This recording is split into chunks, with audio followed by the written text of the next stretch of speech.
J'ai enfoncé le couteau dans le cœur de mon frère, sentant sa chair céder comme un fruit trop mûr sous la lame froide. Paris, cette putain endormie, n'a pas même cligné des yeux depuis sa tour Eiffel voilée de brume. Et le pire?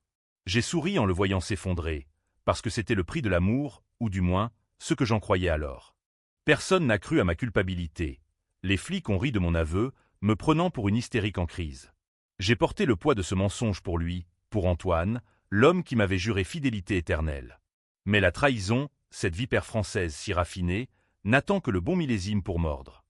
Et voilà que je suis là, sorti de l'hôpital Sainte-Anne après un épuisement qui m'a rongé comme un vintègre, sans un visiteur de ma famille maudite. J'ai claqué la porte sur leur silence, et maintenant, la vengeance coule dans mes veines comme la Seine empoisonnée. Ils paieront tous, d'un sang aussi noir que la nuit sur Montmartre.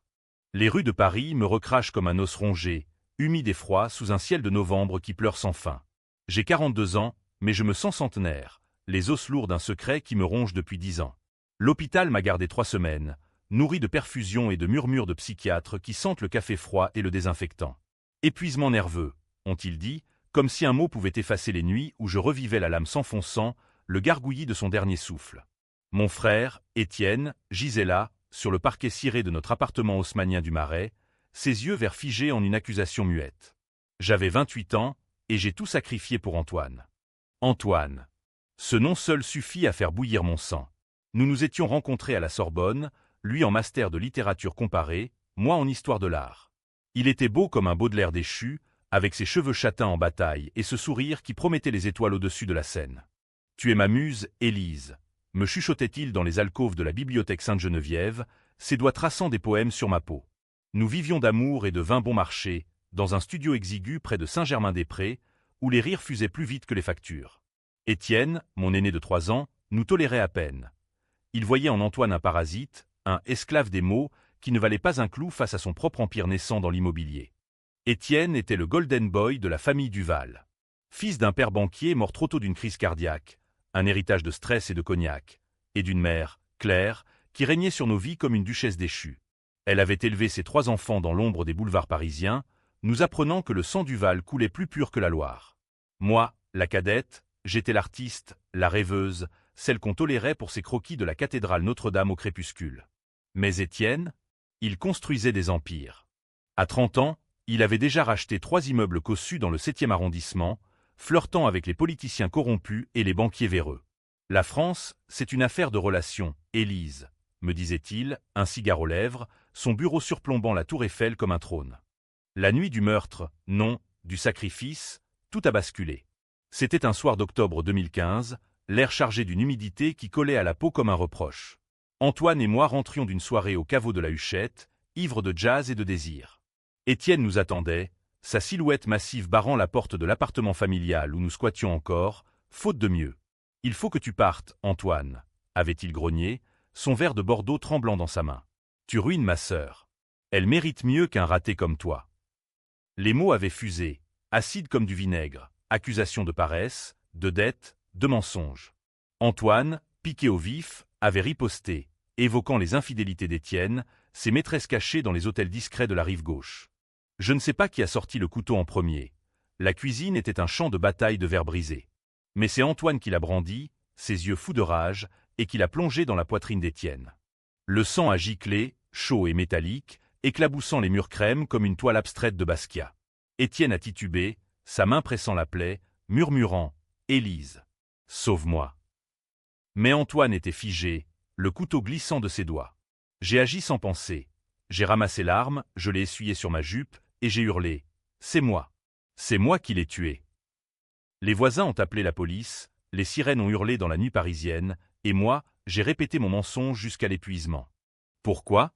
Parce qu'Antoine était mon tout. Et parce que Étienne, dans son agonie, avait murmuré un secret qui changeait tout. Il sait pour l'argent. Ne le laisse pas. J'ai cru alors que c'était de la paranoïa, un délire de mourant. Les flics, sceptiques, m'ont relâché après 24 heures. Pas de mobile clair, pas de témoin direct. Une crise de jalousie fraternelle, ont-ils conclu, classant l'affaire en homicide involontaire. J'ai purgé 2 ans de sursis, des thérapies obligatoires où l'on disséquait mon déséquilibre émotionnel. Ma mère, Claire, m'a renié publiquement. Ma fille est une ombre, a-t-elle déclaré au journaux People, son visage ridé figé en martyr. Mon petit frère, Lucien, alors adolescent, a fui en Angleterre pour ses études, coupant les ponts. Antoine, il a pleuré des nuits entières, jurant de m'épouser, de nous enfuir à Provence. Nous l'avons fait, un temps, une petite maison à Arles, sous les platanes, où le Mistral effaçait les cauchemars. Mais les ombres françaises sont tenaces. 3 ans plus tard, Antoine a commencé à changer. Des appels nocturnes, des absences prolongées à Paris, pour un contrat d'écriture. J'ai fouillé, trouvé des lettres. Mon amour, rejoins-moi. Oubliez-la. Signé Isabelle, une éditrice du 8e arrondissement. La trahison m'a frappé comme un coup de butoir.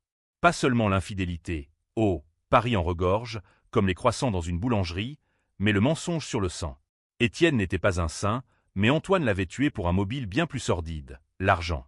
Des mois plus tard, en vidant nos cartons pour un déménagement forcé, j'ai trouvé un dossier caché sous une pile de manuscrits ratés. Des relevés bancaires, des transferts occultes. Étienne finançait en secret les dettes d'Antoine, des prêts usuraires pour ses addictions au jeu, masqués sous des avances éditoriales. La nuit du meurtre, Étienne avait confronté Antoine, menaçant de tout révéler à la famille, de le ruiner.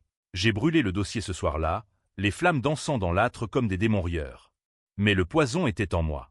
L'épuisement m'a terrassé 6 mois plus tard. Insomnie, tremblement, vision d'Étienne me tendant la main depuis la tombe. L'hôpital m'a avalé, et personne n'est venu. Pas clair, trop occupé à siéger au conseil d'une fondation pour victimes de violences familiales. Je suis parti de l'hôpital un mardi matin, le ciel gris comme un linceul.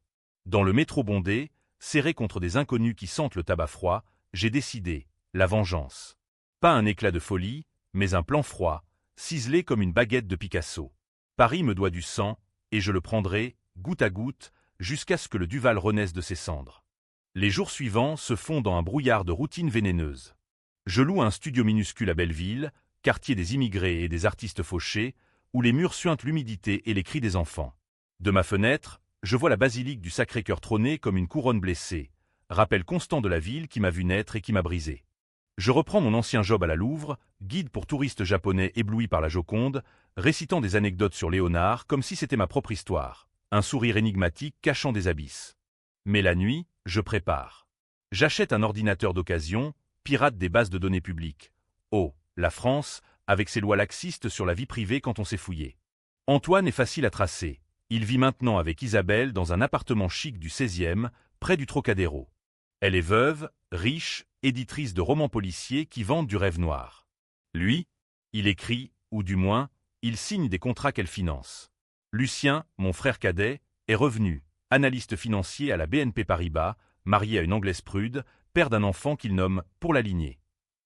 Et Claire, elle préside une association contre la violence domestique, ironie suprême, recevant des subventions de l'État pour des conférences où elle pleure son fils assassiné. Le premier pas est subtil, à la française, une lettre anonyme à Isabelle. Pas de menace, juste une photo floue d'Antoine et moi, enlacée sur un pont de la Seine, datée d'il y a 5 ans. Il porte encore ton parfum. J'écris en post-scriptum. La graine est plantée. 2 jours plus tard, je les vois se disputer dans un café de Passy, ses gestes théâtraux, ses larmes. Antoine rentre seul, hagard, et je le suis dans le métro, ombre parmi les ombres. Pour Lucien, c'est plus personnel. Je l'appelle d'une cabine publique, voix déformée par un mouchoir. Ton frère aîné n'est pas mort par accident.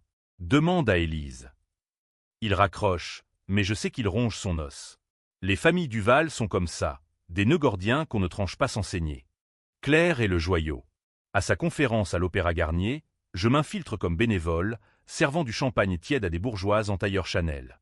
Elle parle de guérison, ses yeux fuyant les miens quand je passe près d'elle. « Madame, votre fille vous admire », dis-je en lui tendant une flûte. Elle pâlit, renverse le verre. Le lendemain, un article dans Le Monde, Claire Duval accuse l'indifférence familiale dans le deuil. Mais sous les lignes, je lis sa peur. La tension monte comme un opéra wagnérien, chaque note un pas vers l'abîme. Antoine m'appelle enfin, un soir pluvieux. « Élise, où es-tu » ? Isabelle. Elle sait des choses. Sa voix tremble, suppliante. Je ris, un rire qui sort des tripes. Viens me voir, mon amour. Au vieux moulin de Montmartre, à minuit. Il viendra. Ils viendront tous. Et là, sous les yeux indifférents de Paris, le sang appellera le sang. Le moulin de Montmartre grince sous le vent comme un vieil amant déçu, ses ailes immobiles contre un ciel zébré d'éclairs. J'attends Antoine dans l'ombre d'un mur effrité, le cœur battant un rythme de valse macabre. Il arrive à pied, essoufflé, son manteau Burberry trempé collant à son corps amaigri. 10 ans l'ont marqué, des rides autour des yeux, une calvitie naissante qu'il cache sous un chapeau ridicule. « Élise !» murmure-t-il en me voyant, les bras tendus comme un pénitent. Je recule, le laissant approcher, sentir mon parfum. Celui qu'il m'offrait autrefois, jasmin et tubéreuse, symbole de nos nuits volées. « Pourquoi, Antoine ? Pourquoi m'as-tu laissé pourrir ?» Ma voix est un fil tendu, prêt à rompre. Il s'effondre contre le mur, les mots jaillissant en torrent. Regret, excuse, le poids d'Isabelle et de ses promesses d'argent. Étienne. Il allait tout détruire. Les dettes, les jeux. J'étais perdu, Élise. Tu étais ma bouée, mais j'ai coulé avec toi. Il pleure, et pour un instant, je revois l'homme que j'ai aimé, ce poète raté qui récitait Verlaine sous la pluie. Mais le couteau dans ma mémoire est plus fort. Tu m'as fait ganter le crime, dis-je calmement, comme si je commentais un Monet. Pour tes dettes. Pour ton silence. Il nie d'abord, puis avoue par bribes. Étienne l'avait menacé de le dénoncer pour fraude, des faux contrats immobiliers qu'ils avaient montés ensemble pour renflouer les caisses familiales. C'était un accident. Le couteau a glissé. Un accident. Comme si Paris était pavé d'accidents. Je sors de mon sac une enveloppe jaunie, les relevés bancaires que j'avais gardés, non brûlés. Ses yeux s'écarquillent et il bafouille. Comment ? Je souris, froide, la vengeance est une maîtresse patiente, Antoine. Nous parlons des heures, ou peut-être des minutes. Le temps se dissout dans la pluie. Il jure de quitter Isabelle, de me rendre justice, de témoigner. On peut tout recommencer, à Marseille, loin de tout. Ses mains sur les miennes, chaudes, suppliantes. Je le laisse m'embrasser, goûtant la trahison sur ses lèvres salées. Puis, je murmure, appelle Lucien. Dis-lui de venir. Toute la famille, pour une réconciliation. Il obéit, dialyse le numéro, voix brisée. Lucien, c'est Antoine. Élise. Elle a besoin de nous. Moulin de Montmartre, maintenant. Lucien arrive 1 heure plus tard, sa voiture audit ronronnant comme un chat repu. Il est devenu l'image même du Duval réussi. Costume sur mesure, montre Patek Philippe, une épouse qui attend à la maison avec des dîners macrobiotiques. Qu'est-ce que c'est que ce cirque ? Grogne-t-il en descendant, parapluie en main. Antoine bredouille des explications, mais je prends la parole, voix douce comme du miel empoisonné. Frère, j'ai menti pour toi. Pour nous tous. Ses yeux, si semblables à ceux d'Étienne, s'adoucissent un instant, puis durcissent. Tu es follé, Élise. Laisse le passé. Mais le passé est une garce tenace. Je lui tends une clé USB, des enregistrements volés de son bureau à la BNP, des transferts illicites vers des comptes offshore, héritage des magouilles d'Étienne qu'il a perpétués. Tu as pris la suite, Lucien. Les immeubles de frères, les pots de vin au maire. Si je parle, tu finis comme lui, saignant sur un parquet. Il pâlit, attrape la clé, la serre comme un talisman. Qu'est-ce que tu veux ? Demande-t-il, voix rauque. Claire. Amène-la ici. Demain midi. Où le fisc aura un beau dossier. La nuit s'étire, nous 3 assis sous le moulin comme des conspirateurs d'un roman de Zola. Antoine boit du whisky tiré de sa flasque, Lucien fume des Gauloises en silence, et moi, je tisse ma toile. Je leur parle de l'hôpital, du vide familial, de la solitude qui m'a forgé en l'âme. Vous m'avez abandonné, comme Étienne abandonnait ses dettes. Il hoche la tête, penaud, promettant réparation, argent, thérapie, un billet pour New York. Mais leurs yeux trahissent la peur, cette peur française si civilisée, masquée sous des politesses. Le matin se lève, brumeux, et Claire arrive en taxi, élégante dans son ensemble noir, perle au cou comme des larmes figées. Elle descend, hésitante, son visage un masque de dignité craquelée. « Élise, ma chérie. » Commence-t-elle, mais je l'interromps. « Mère, asseyons-nous. Il est temps de déterrer les morts. » Nous formons un cercle improbable sous le moulin, le vent fouettant nos vêtements comme des fantômes enragés. Je déroule l'histoire, sans phare, le couteau, le mensonge, les dettes, les infidélités. Antoine confirme, tête basse. Lucien ajoute des détails sur les fraudes familiales, Claire écoute, immobile, ses mains jointes comme en prière. Puis, le twist qu'ils n'attendent pas. Étienne n'est pas mort ce soir-là par accident. Il vivait, caché. Un mensonge, bien sûr, mais il frappe comme un coup de tonnerre.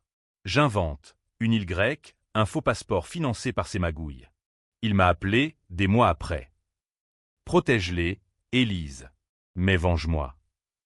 Leur visage se décompose. Choc, incrédulité, puis une lueur de calcul. Claire murmure, mon fils. Vivant. Lucien pense déjà à l'héritage, Antoine a une issue.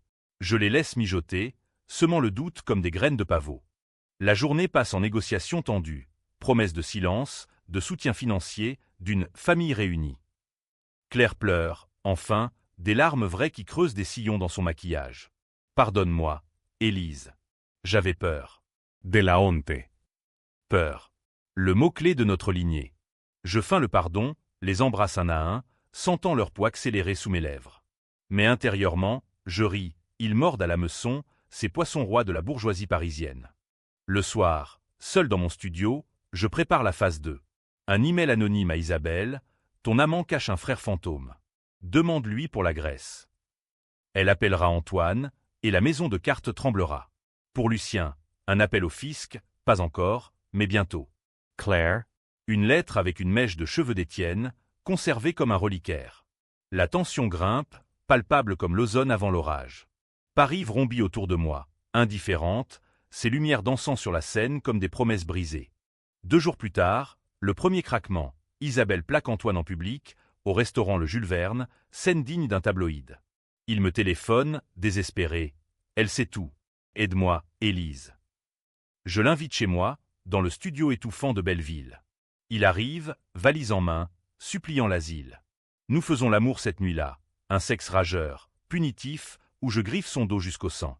C'est fini, les mensonges, allait-il.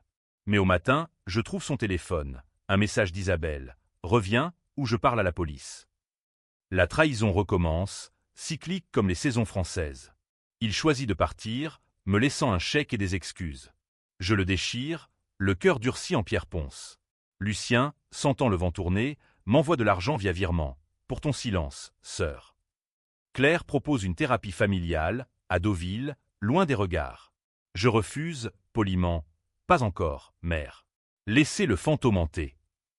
La vengeance s'épaissit, huyeuse comme un potage normand. Je infiltre le cercle d'Isabelle, posant comme assistante freelance pour son édition. Elle est charmante, au début, blonde sophistiquée, tailleur crayon, un rire qui teinte comme du cristal baccarat. Antoine m'a tout dit, confie-t-elle un après-midi, autour d'un thé à mariage frère. Une histoire tragique. Je hoche la tête, compatissante, mais mes yeux scrutent ses bijoux. Une bague avec l'initiale E. Étienne? Non, un autre amant, mais la coïncidence me pique. Bientôt, je découvre son propre secret, une liaison avec Lucien, mon frère, pour consolider des affaires immobilières. Des emails volés, des nuits d'hôtel à l'hôtel de Crillon. Le lacet se resserre. Je les confronte séparément. À Lucien, un dossier photo envoyé par mail. À Isabelle, un appel nocturne, votre amant couche avec la sœur de l'homme qui l'a tué. Le chaos s'installe. Dispute, rupture, regard suspicieux. Claire, sentant la tempête, m'invite à dîner rue de Rivoli, dans un restaurant étoilé où les serveurs glissent comme des ombres. Arrête ça, Élise, implore-t-elle, son visage défait sous les chandelles. Tu nous détruis tous. Je ris, doucement, c'est vous qui m'avez forgé, mère. Dans le feu du silence. Elle avoue alors, en pleurs, Étienne. Il volait l'entreprise familiale. Pour ses vices. J'ai su et j'ai couvert. Un nouveau fil, la mère complice. La tension culmine un soir de gala à l'Élysée, où les Duval paradent encore. Je m'y incruste, robe noire moulante, maquillage de guerre. Antoine y est avec Isabelle, Lucien avec son épouse ignorante, Claire en hôtesse. Je danse avec chacun, murmures empoisonnés, le fantôme arrive. À minuit, comme Cendrillon inversé, je révèle tout dans un toast improvisé, micro en main, à la famille Duval, bâtie sur du sang et des mensonges. Le silence tombe, puis les cris. Poings serrés, regards assassins. Paris applaudit en sourdine, friande de scandale. Mais ce n'est que l'entracte. Le vrai sang coule bientôt. Le scandale éclate comme une bulle de champagne éventée, aigre et pétillante de fiel. Le lendemain, les journaux titrent « Dynastie Duval, secret de famille et mort suspecte ». Libération creuse le dossier, le Figaro protège les siens, mais les ragots parisiens font le reste. Antoine disparaît, terré chez Isabelle qui le jette dehors comme un mégot. Lucien annule des réunions, son mariage vacille sous les soupçons d'infidélité. Claire annule ses conférences, se retranchant dans sa villa de Neuilly, volet clos comme un tombeau. Moi, je savoure depuis mon perchoir de Belleville, café noir à la main, observant la chute comme un rapace. Mais la vengeance n'est pas un vin qu'on sirote sans ivresse. Elle empoisonne le vengeur. Les nuits apportent des rêves où Étienne me pourchasse dans les catacombes, son fantôme suintant de boue et de reproches. Tu mens pour eux, sœur. Pour des ombres. Je me réveille en sueur, le cœur cognant contre mes côtes comme un prisonnier. Pour ancrer le plan, je contacte un privé, un ex-flic déchu nommé Raoul, rencontré aux urgences de l'hôpital. Cheveux gris, cicatrices barrant la joue, il pue le pastis et la rancune. 100 € l'heure, plus les extras, grogne-t-il dans un bar enfumé de Bastille. Je paie cash, lui tends le dossier. Surveille-les. Trouve la faille. Il rit, jaune. La famille française, c'est toujours la même, argent sale et lit froid. 2 jours plus tard, il rapporte « Antoine a tenté le suicide, pilules avalées dans un hôtel de Pigalle ». Sauvé de justesse, il divague sur le fantôme d'Étienne. Le lacet se resserre sur Lucien. Raoul photographie ses rendez-vous avec un promoteur véreux, pot de vin en billets neufs. Il coule, ta frangine, dit Raoul, photo en main. Je les envoie anonymement au patron de Lucien, avec une note, votre Golden Boy joue avec le feu. Le renvoi suit, conflit d'intérêts. Lucien m'appelle, furieux. C'est toi, hein? Salope. Je réponds, voix mielleuse. Frère, le karma est une garce parisienne. Il raccroche, mais je sais qu'il complote. Les Duval ne plient pas, ils contre-attaquent. Isabelle est la plus vicieuse. Elle m'invite à discuter dans son bureau lambrissé de la rue François 1er, vue sur les Champs-Élysées. Élise, tu es une femme blessée, commence-t-elle, tes vers fumant entre nous. Ses yeux bleus percent comme des lames. Mais ce cirque, ça te détruit. Je souris, feignant la vulnérabilité. Et Antoine? Il t'a tout dit.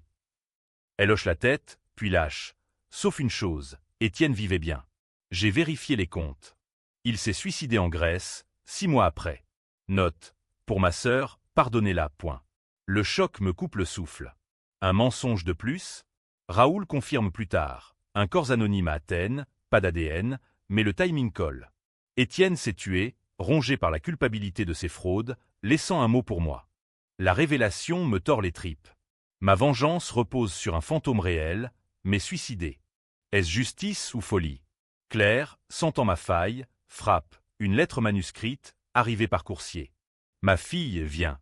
Nous savons pour Étienne. Réparons ensemble. Reparons. Le mot me révulse. Je vais la voir, dans sa villa au volet mi-clos, jardin impeccable où les rosiers pleurent des pétales rouges. Elle m'accueille, thé et madeleine, comme Proust en deuil. Il s'est tué parce que tu as menti pour Antoine, dit-elle doucement. Mais c'était son choix, pas le tien. Les mots percent, et pour la première fois, je craque. Larmes chaudes, sanglots qui secouent mon corps frêle. Elle me serre, mère enfin, murmurant des berceuses oubliées. Nous t'aimons, Élise. Toujours. Un instant, je crois, rédemption, un happy end à la française, avec vin et pardon. Mais sous son étreinte, je sens le calcul. Elle enregistre, discrètement, pour un avocat. Preuve de ma fragilité mentale, pour me faire interner à nouveau, effacer le scandale. La trahison finale, profonde comme la Marne. Je m'enfuis, rage renouvelée. Raoul m'attend dehors, il prépare un piège. Réunion familiale demain, chez Lucien. Pour te sauver, point. Parfait. Je prépare le coup. Un cocktail Molotov artisanal, appris d'un tuto en ligne, Paris regorge de anarchistes discrets. Non pour tuer, mais pour brûler. Symbolique, les papiers des fraudes, les photos de famille. La nuit avant, Antoine réapparaît, ivre, à ma porte. Élise, épouse-moi. Fuons. Il s'agenouille, bague en toque à la main. Je le laisse entrer, le baise une dernière fois, corps contre corps comme une guerre. Au matin, je le drogue, café saupoudré de somnifères volés à l'hôpital. Il dort, nu sur mon lit défait.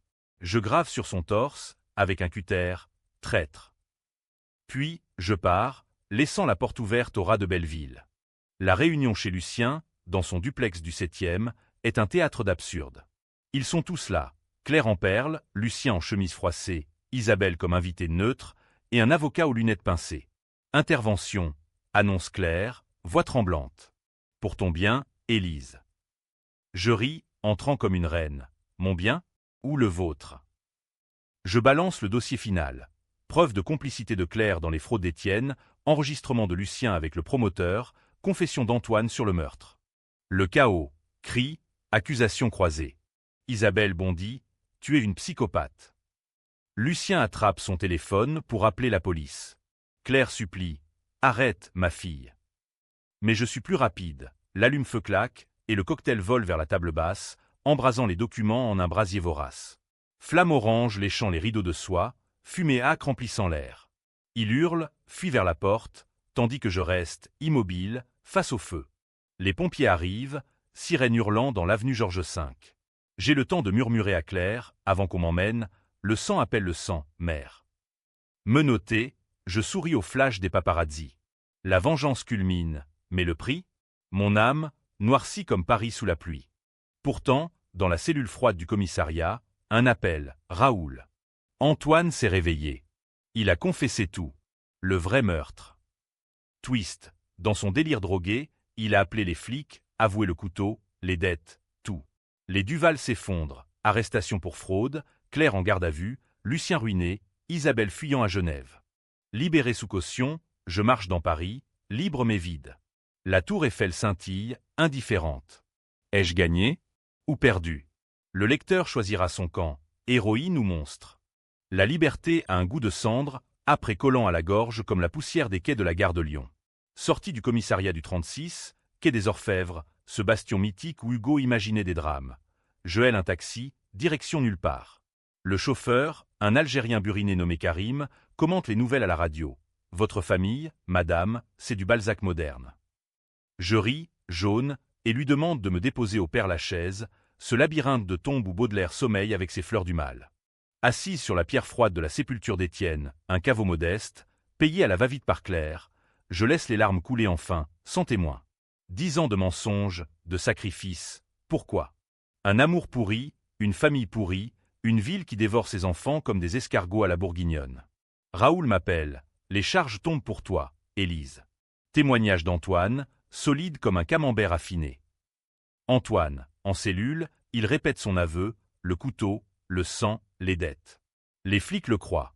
Après tout, les intellectuels français adorent les confessions romancées. Mais la victoire est amère. Lucien est inculpé pour blanchiment, son empire immobilier s'effondre comme un château de cartes sous le Mistral. Son épouse le quitte, emportant l'enfant et la moitié des biens, une divorce à l'américaine dans l'Hexagone. Il m'écrit de Fresnes, « Tu m'as tué, sœur. Mais merci pour la vérité. » Ironie du sort, en perdant tout, il gagne une forme de pureté, loin des magouilles. Claire, la matriarche brisée, subit le pire. Son association dissoute pour conflit d'intérêts, accusée d'avoir utilisé le deuil d'Étienne pour des subventions frauduleuses. Les médias la traînent dans la boue, la veuve noire du deuil. Elle tente de me contacter via un avocat. Rencontrons-nous, Élise. Pour guérir. Career. Le mot me hérisse. Je refuse, mais intérieurement, une fissure. Et si la vengeance n'était qu'un pansement sur une plaie gangreneuse? Isabelle s'enfuit, comme prévu, mais pas sans mordre. Un article anonyme dans Marianne, me dépeignant comme la femme fatale des Duval, instigatrice du chaos. Les lecteurs se divisent. Certains me voient en Antigone moderne, vengeant le frère, d'autres en Médée, destructrice impitoyable. Paris bourdonne de débats dans les bistrots de la Contrescarpe. Elle a raison, les riches méritent le feu. Versus, c'est une folle, du pur hystérisme. Antoine, mon bourreau et mon amant, attend son procès. Je le visite à la santé, derrière les barreaux froids, son visage hâve éclairé par une ampoule jaunâtre. « Pourquoi as-tu avoué ?» dis-je, voix neutre. Il hausse les épaules, chaîne cliquetant. « Pour toi, Élise. Et pour Étienne. » J'étais las des mensonges. Ses yeux, autrefois pétillants, sont ternes comme la Seine en crue. Nous parlons des heures, souvenirs d'amour, regrets, le jazz du caveau qui nous liait. Épouse-moi en prison, plaisante-t-il, amer. Je secoue la tête, trop tard pour les happy ends, Antoine. Pourtant, un soir, seul dans un café du quartier latin, vin rouge tournant dans le verre, je craque. Une femme, une inconnue aux cheveux poivre et sel, s'assoit en face, je suis la sœur d'Isabelle. Merci pour lui avoir ouvert les yeux. Remercie, la vengeance divise, crée des alliances improbables. Elle paie l'addition, par, me laissant avec un numéro, si tu veux recommencer. Les jours s'étirent en routine hantée. Je reprends le Louvre, mais les touristes me fixent, chuchotant, c'est elle, la vengeresse. Les guides collègues me snobent ou au contraire, m'offrent des cafés solidaires. Paris, cette chienne versatile, alterne admiration et dégoût. Raoul devient un allié. T'as du cran, gamine. Bois un pastis.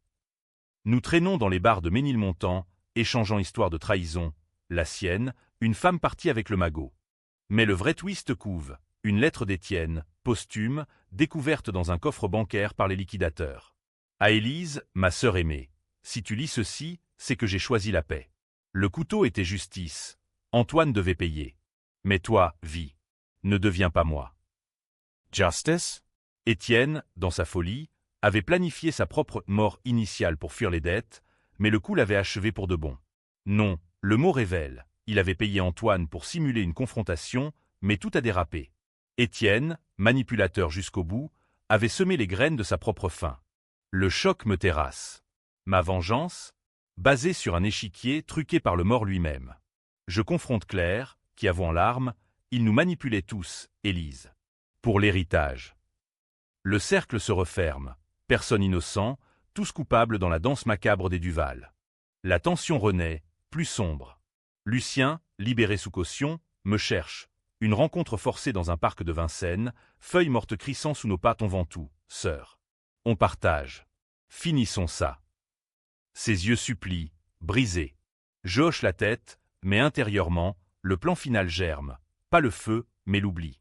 Brûler les derniers papiers, disparaître. Antoine plaide coupable, sentence, 20 ans. Au procès, télévisé, il me regarde.